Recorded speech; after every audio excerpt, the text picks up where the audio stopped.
Hi, and welcome to episode 35 of Toke Signals TV, where we bring you the biggest in cannabis and hemp news stories every week.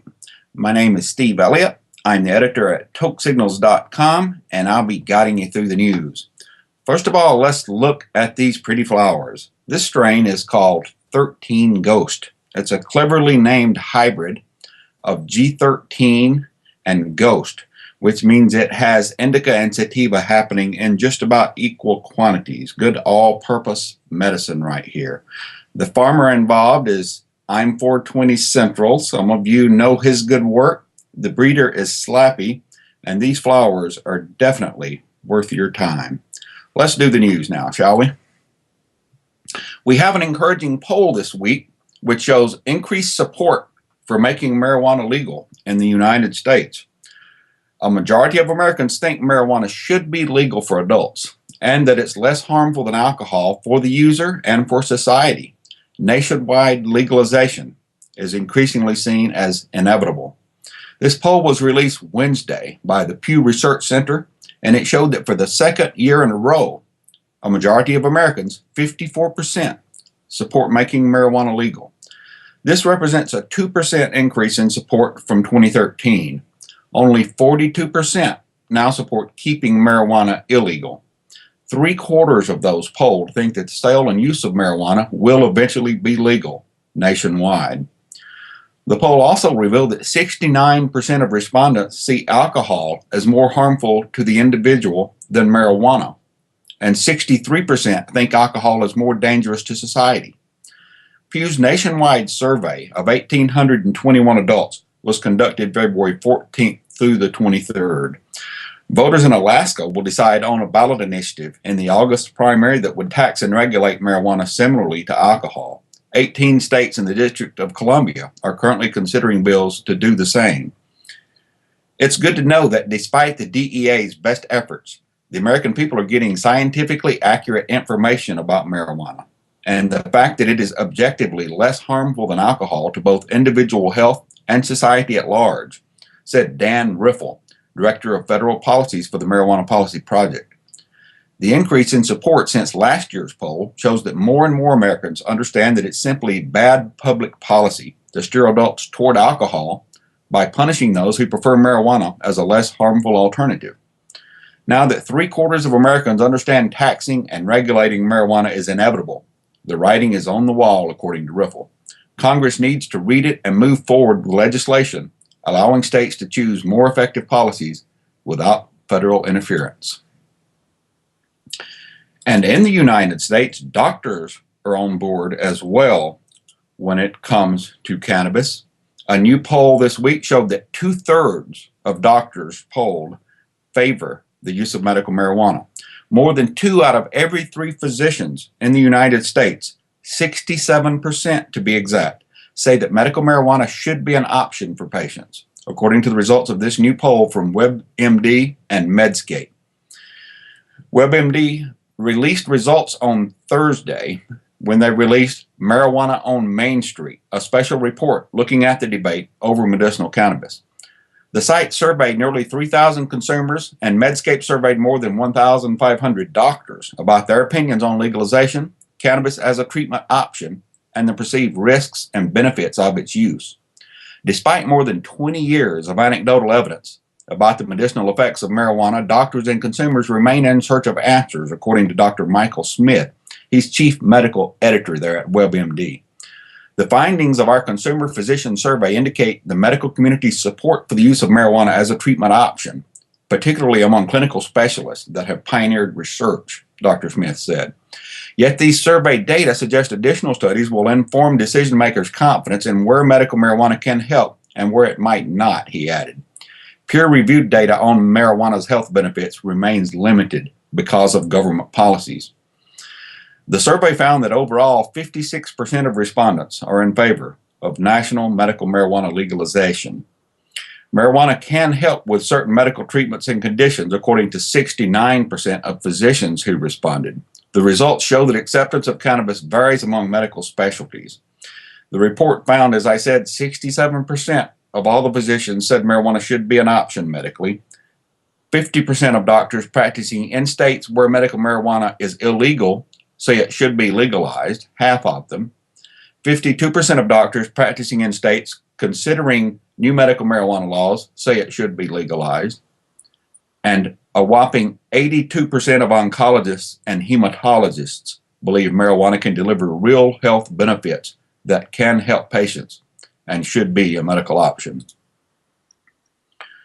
Also in the United States this week, we had the head of the Drug Enforcement Administration telling Congress her agency is fighting back against the Obama administration's tolerance of marijuana legalization. It seems that DEA head Michelle Leonhardt apparently has no problem trash talking her boss.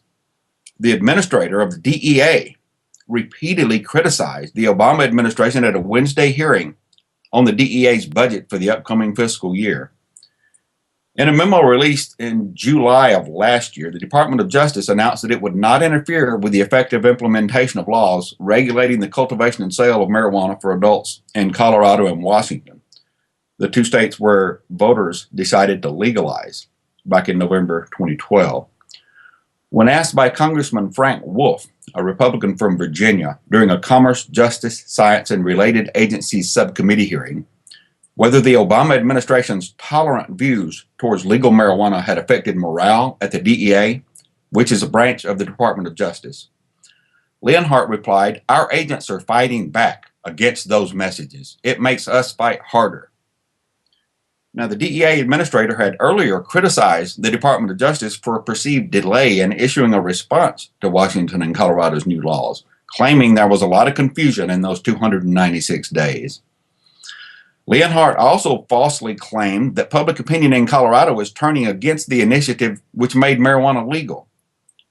That's not true. Two recent polls suggest Colorado residents are more supportive of the law now than when they passed it. A public policy polling survey in March showed that 57% of Colorado voters think marijuana should be legal. Another poll from February showed 58% support for the state's legalization law. 54.8% of Colorado voters voted for the law in 2012. Finally, Leonhardt claimed legalization would be, get this, dangerous to pets in Colorado, and warned of a surge in veterinary clinic visits due to dogs consuming marijuana. This is a reason to keep it illegal, the head of the DEA tells us. Such fears are, of course, nonsense. Cannabis is non-toxic to all mammals, and while it may cause dogs and cats to become disoriented or to fall asleep, it will not kill them. Other common ingredients, however, such as chocolate, can indeed prove fatal to pets, so exercise caution. While Leonhardt was testifying to the committee, the Pew Research Center released a poll showing 75% of Americans believe the sale and use of marijuana will eventually be made legal nationwide, and more than 60% of them believe alcohol is more harmful to the individual than marijuana. The Marijuana Policy Project has launched a Change.org petition calling on the president to fire Leonhardt and to replace her with someone who will base decisions on science and evidence instead of politics and ideology. That petition currently is moving towards 30,000 signatures. Administrator Leonhardt's comments were shocking, according to Dan Riffle, Director of Federal Policies at the Marijuana Policy Project. He said the DEA is not simply ignoring the administration's policies with respect to regulating marijuana, but actively undermining them. Publicly criticizing and questioning the competence of your supervisor would get anyone fired in the private sector, Riffle said. It's frankly astounding to me that Ms. Leonhardt is still employed and American taxpayers continue to foot her $165,000 salary to publicly campaign against the president's policies. As more Americans recognize that marijuana is safer than alcohol, more think we need to start treating it that way, Riffle said. Michelle Leonhardt is standing in the way, and it is time for her to go. In D.C. this week, the mayor signed a bill decriminalizing marijuana possession in our nation's capital. Great news from D.C. Washington, D.C. Mayor Vince Gray on Monday signed this bill decriminalizing possession of small amounts of marijuana. The D.C. City Council had approved the bill, which eliminates criminal offenses for an ounce or less of cannabis, and sent it to Mayor Gray's desk for his approval. Anyone caught with an ounce or less will be charged with a civil offense punishable by a $25 fine, reports Martin Ostermuley at WAMU. Medical marijuana patients, of course, are exempt from this civil offense since they are allowed to possess up to 2 ounces of dried cannabis. Support grew for the measure after a 2013 ACLU report found that D.C. leads the United States in the rate of marijuana arrests, and that African American residents are 8 times more likely than whites to be arrested for cannabis possession. This is a victory for the district and a victory for justice, according to Council Member Tommy Wells, who introduced the Decrim bill. This bill is a tremendous stride to end the disproportionate sociological and economic impact of marijuana arrests on African Americans. Arrests that pull families apart and keep our residents from jobs, higher education, and housing opportunities, he said. Public consumption of marijuana is still illegal under the new law, but the penalty for public consumption is lowered from a $1,000 fine and up to 6 months in jail to a $500 fine and up to 60 days in jail. The bill now goes to Capitol Hill for a 60-day congressional review, as required by law of all D.C. ordinances.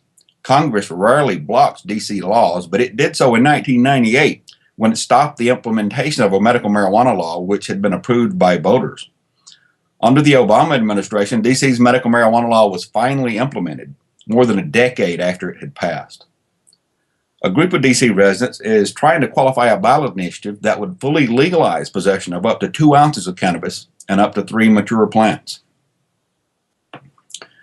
Moving over to Illinois this week, a poll there showed that more than 60% of residents support removing criminal penalties for marijuana possession. Supporters are calling on members of the House of Representatives in Illinois to pass bills approved last week by the House Restorative Justice Committee that would replace criminal penalties for possession of small amounts of cannabis in Illinois with a non-criminal fine. They released the results of a poll on Thursday showing strong support for exactly such legislation. The Illinois House Restorative Justice Committee, of course, approved the bill last week, and now supporters are marshaling support across the state. The public policy polling survey showed that 63% of Illinois voters support making possession of an ounce of marijuana a non-criminal offense punishable by a fine of up to $100. Just 27% opposed this proposal. The poll found majority support across all reported genders, races, and political party affiliations. This survey polled 769 Illinois voters from March 28th to the 30th.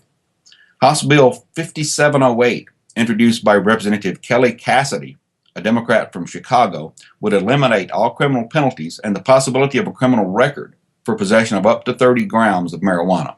That's just over an ounce. It would establish a new class of offense called a regulatory offense, which would prohibit arrest or jail time, limit fines to no more than $100, and require the ticket to be removed from a person's record after the fine is paid. That would prevent individuals from losing employment and housing opportunities because of a small-scale pot bust. Nobody should face potentially life-altering criminal penalties for possessing a small amount of marijuana, a substance less harmful than alcohol, Representative Cassidy said.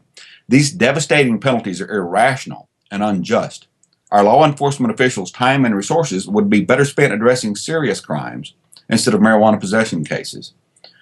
A new report called Marked for Life, Collateral Sanctions in Illinois, which details the impact of being arrested for a marijuana-related offense in Illinois, was also released at the press conference. A criminal record for marijuana possession can make it very difficult to pursue one's chosen profession, to get a job, or even to get housing. In Washington State this week, the Liquor Control Board has announced a lottery process for awarding marijuana store licenses as Legalization Measure Initiative 502 is implemented in Washington.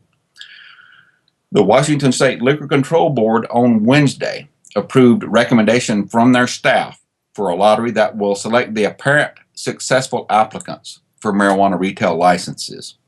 The independent double-blind process will happen April 21st through 25th, according to the WSLCB, and will produce a list of applicants that the agency will use to continue its retail licensing process. The agency said that it expects to begin issuing retail licenses no later than the first week of July. Initiative 502 directed the Liquor Control Board to limit the number of marijuana retail stores by county. In its rules, the board limited the number of stores statewide to 334. The most populated cities within each county of Washington are allotted a maximum number of stores according to population, with the remainder of stores at large within the county. The rules further state that if the board receives more applications for a jurisdiction than there are stores allocated, the state would use a lottery process for producing a ranked order of applicants. Well, surprise, surprise, there are a hell of a lot more prospective marijuana store applicants than there are licenses available. And many of the unsuccessful applicants are going to be quite upset, some of them after spending tens of thousands of dollars getting ready to go into the marijuana business. Expect a spate of bitter lawsuits on the horizon. You can find that allocated list of stores and locations on the I-502 implementation section of the Washington State Liquor Control Board website. There's a link on the Hemp News story. The agency contracted with the Social and Economic Sciences Research Center of Washington State University and the accounting firm for Washington's lottery, Pratt Snell of Seattle, to independently produce a rank-ordered list of applicants in each jurisdiction where a lottery is necessary.